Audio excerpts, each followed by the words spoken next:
Paris, of course, recently named the host of the 2024 Olympic Games. Who would bet against Artur Aleksanyan still being around for that one? But for sure, EVLOEV will be looking to lay down a marker for Tokyo, which is on the horizon. And just as a sidebar, Paris has done an amazing job in preparing for this event. I mean, from the security to the mats to the facility, really done an amazing job. Well, trying to do an equal amazing job there with a little throw over the shoulder. EVLOEV, an aggressive start, but yeah, they've laid on it. You and I have been around enough championships. Not the biggest fan of opening ceremonies, but I actually enjoyed that one tonight. Something a bit different. Very different, and it kind of fell into the Parisian culture with the dance and the planes and the climbing the rope. It was pretty amazing. Yep, wonderful spectacle, but the most important, we have ringside seats for you wherever you are in the world. Great to have you with us. You have the bird's eye view. Aleksanyan and EVLOEV battling out here. 98 kilogram gold medal contest. A minute gone already. The referee has a little look. First little wave of the blue wristband for EVLOEV. He's going to have to get on the move, the Russian.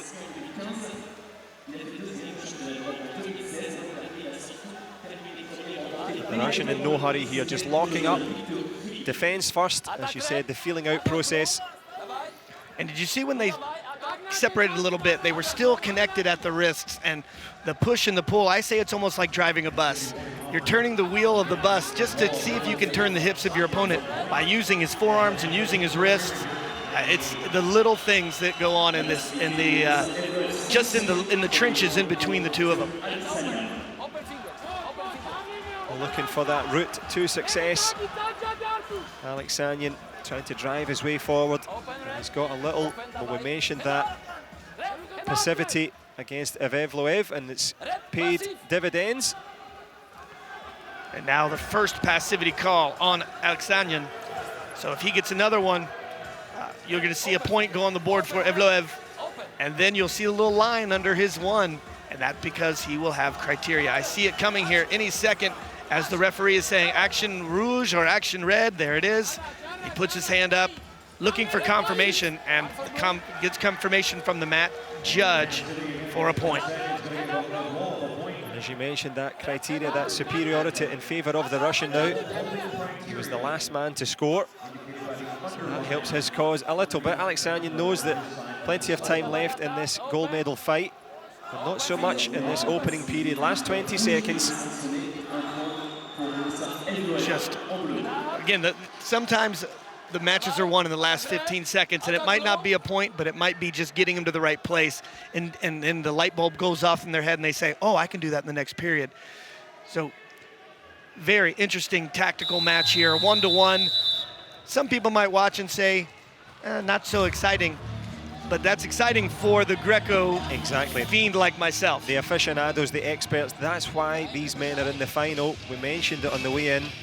If you don't make any mistakes, it's very, very difficult to beat you, because all of these guys have a similar, as we see, the attempted sacrifice throw over the shoulder at the start from the Russian EVLOEV, but that ability to manage the match, to keep your opponent at bay and then spring on them.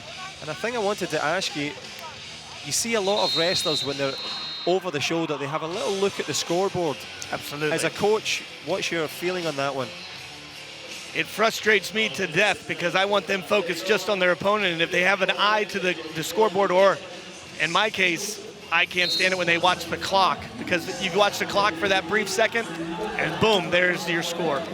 Well, the clock's not going to throw you. It's only your opponent that can do that. But in the throes of this final here, as we go into the second period, the scoreboard that we mentioned, well, it reads a tiny little margin in favor of the Russian at the moment. But Aleksanyan trying to put on the pressure here, but pretty bullish strength from the man from Moscow, holding his ground here. Very interesting. I saw a tweet the other day from Helen Maroulis, the world and Olympic champion from the United States, and she said, many more houses are destroyed by termites than by hurricanes. So That's it's those fantastic. Little things that really break the house down. That's really great insight, and of course, from an athlete that's made it to the very top, much like Aleksanyan has. And it's those tiny little marginal gains that matter.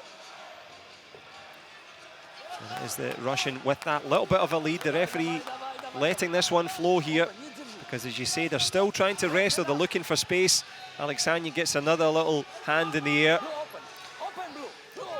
Referee now saying open blue, but really their action and so much ice. He gets a nice front headlock.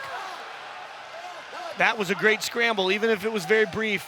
Underhook to a throw by to a snap down, and the transitional wrestling of these two, it's not just pushing and pulling. And there's the second passivity on EVLOEV, and now the world champion, Olympic champion, with a 2-1 lead. Well, you mentioned that there, EVLOEV had that big headlock over the shoulder, looked to be in the ascendancy. Jules Falakian, the father and coach, not of Aleksanyan, but of Team Armenia, highly experienced wrestler himself, former champion. So he knows his way around, and that's worth its weight in gold. And who's going to get the gold here in this one? Into the business end now. A referee was telling me earlier today, and I know that people can get frustrated. They say, well, they're working for things. Passivity is a lack of scoring. It is not always a lack of motion. And speaking of motion and speaking of scoring, a little push-out point there for Artur Aleksanyan. EVLOEV was so aggressive on the move, but just gassed out a little bit there. And you get that step out, and you work to that edge. You'll see a lot of the athletes almost tight-roping the edge of the mat, trying not to step out, but then a little push forward. In Greco-Roman, if you just push, you don't get a point. It must be under attack. And so they deemed that Aleksanyan was attacking to get that step-out point. Yep, you said walking the tightrope here. Well, he's certainly putting on a show for the Parisian faithful here. Packed arena, and they know a moment of history here. Artur Aleksanyan has the 2-point gap. 20 seconds left for EVLOEV to try and find a miracle here. Digs his shoulder in, looks for a space. And the Russian, well, he's going to have to settle for silver at the moment. Last 10 seconds now. Artur Aleksanyan came into this one as the form favourite. He's running down the clock. He's subdued the Russian advances. EVLOEV gives up, and the crowd give it up for Aleksanyan. What a performance. And the last time that he lost in a world final was in 2013. Since then, when he comes to the World Championship, the guy knows how to win the big one.